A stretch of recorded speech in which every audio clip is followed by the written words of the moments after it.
Hello, my name is Chris Simmery and this is my bird Tilly. Today I'm reading from Penny White's first adventure, The Temptation of Dragons. The days of a vicar are full enough. Visits, arrange funerals or baptisms, patient conversations with wedding couples to explain that no, we will not allow a hawk to swoop through the church with the rings. The inevitable physical or emotional crises of church members. If there are any spiritual crises, these never seem to be shared with the vicar. The weekly struggle to carve out time to write a decent sermon or school assembly. Posters are put up about the latest fundraiser and emails from abroad asking for research in church registers. The small matter of making time for personal prayer. So I felt more than just physically sore as I sipped at my glass of wine. "Did you have to bring so many books?" I asked Morey.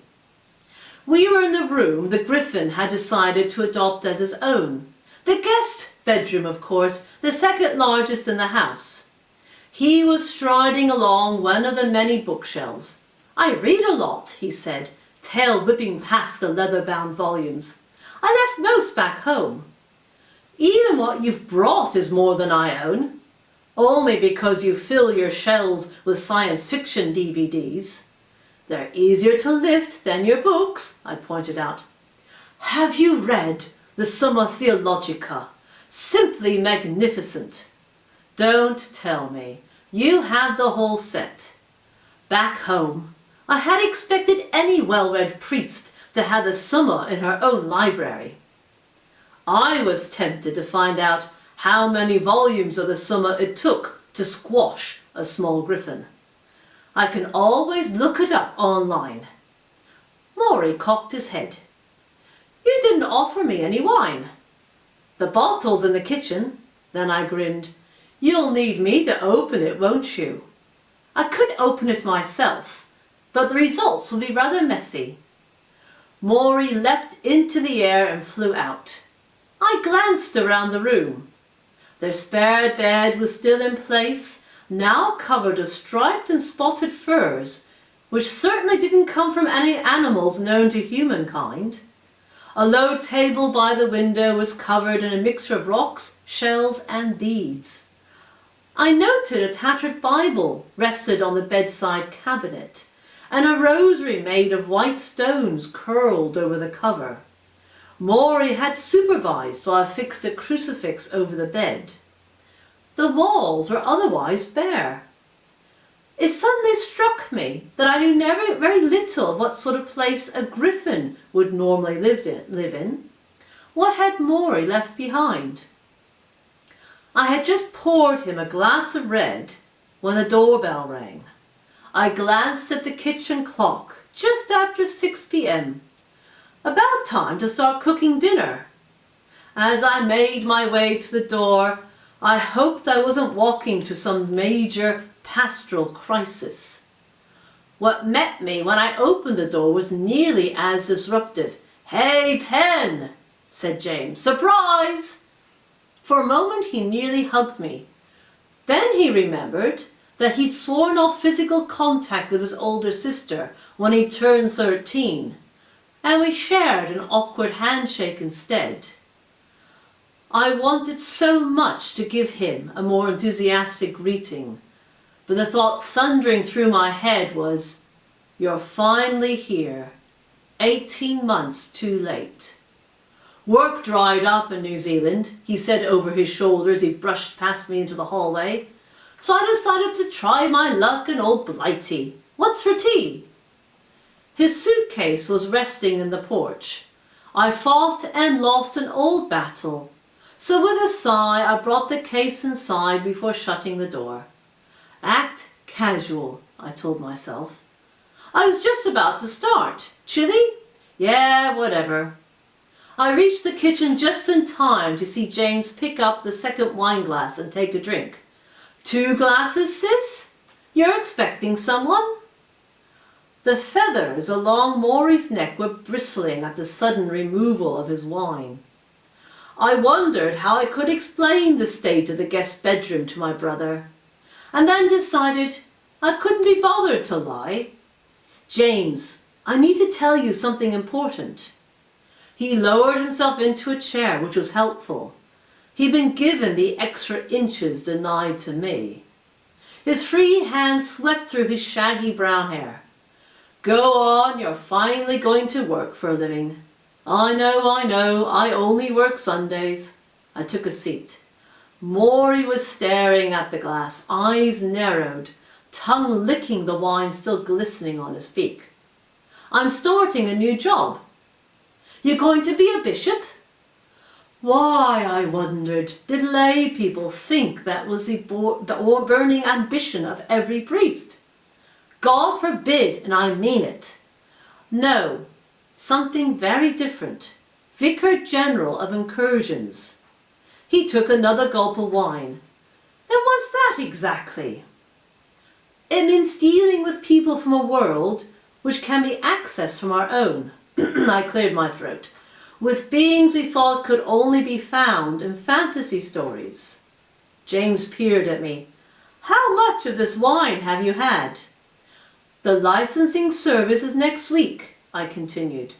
I'd like you to be there. Pen, you know I don't do church. What's the point of making up this weird story? It's not going to change my mind. I'll meet you afterwards for the drinks and nibbles. Morey glanced at me. Then he lifted his wings in his version of a shrug. He strode across the table, jumped onto James's hand, and lowered his beak into the wine to take a gulp of his own. To my brother's immense credit, the sudden appearance of a small gryphon did not make him jump. His dark eyes widened. Wow, you're a beauty. Don't flatter him, I said dryly. His ego is big enough as it is. I thought you didn't like pets. Skin dimpled as Morey's claws dug in. I am not a pet, James Alfred White. Now James jumped. Wine and gryphon splashed across the table. I brought several towels over and concentrated on Morey, the table, and James in that order. The table was the only one who seemed to show any gratitude. I filled 3 glasses of wine, gave one to James, and put one down for Morey, and clutched my own as I took my seat.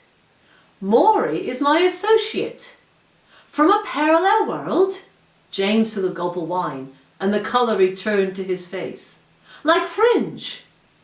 Morey's head turned to face the direction of the study. A moment later, no doubt having perused my DVD collection of the TV series, he pronounced, Not really, a different world, not a parallel one. And Penny's going to be dealing with this world? With one particular aspect of it, yes. It took me a moment to interpret the look which James gave me. It was admiration. Now that is cool. He turned back to Morey. So what it's like over there? Full of dragons? It's different. Morey's voice had taken an edge I'd never heard before. What's it like in New Zealand, full of sheep? Much as the sparring between Gryphon and man was intriguing, I needed my dinner. Chili, I reminded my brother. All right, sure, sis. Putting extra beef in for Morey. Eat, Karen. Beth Binog. I hunt my own meals. I went to the garage to fetch another bottle of wine. A liberal amount went into the chili sauce, and an equally liberal amount into my glass. I browned meat and onions, stirred them into the mixture of tomatoes and kidney beans, and realized I'd tuned out of the continuing conversation. But she wasn't right for me, James was saying. She wanted us to live on the farm. I mean, she's right. I can carry on my work wherever I can get Wi-Fi. But I'm a city bloke. Can't stand mud and the dark and the quiet. Has there been anyone since? Oh, well, an airline stewardess, but her schedule was impossible. Besides, it'll be good to be back in England. New Zealand is just so far from anywhere. It's near Australia. Far from anywhere interesting. I stirred the sauce so hard that the wooden spoon creaked. In 5 minutes, Morey had found out more about my brother than I had in the last 2 years. And what about you? Any cute lady griffin back home? No, I have taken a vow of chastity. What, you're a monk or something? An elder, a lay person but with special responsibilities. Bishop Erin licensed me herself. You have woman bishops? Bishop Erin is a dragon. James turned in his chair and met my eyes. I'm so coming to that licensing service.